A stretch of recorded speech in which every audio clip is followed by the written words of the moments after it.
এক মহাযোদ্ধা যুদ্ধক্ষেত্রে বরাবরই জেতে। তাকে হারানো কোনোভাবেই সম্ভব নয়। সে লোহার বর্ম পরে যুদ্ধ করে, তাকে শত্রুপক্ষ কোনোভাবেই হারাতে পারে না।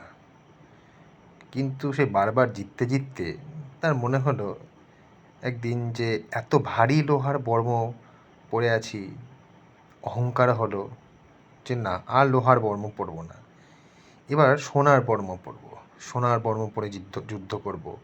কারণ আমি একজন মহান যোদ্ধা, প্রতি যুদ্ধে আমি জয়ী হয়েছি, জয়লাভ করেছি।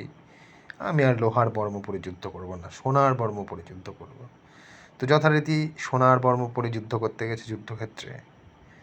সে সোনার বর্ম পরে যুদ্ধক্ষেত্রে যুদ্ধ করতে গিয়ে সে যখন প্রায় পরাজিত হচ্ছে, তখন তার মনে হচ্ছে যে এর চেয়ে আমার লোহার বর্মই ভালো ছিল।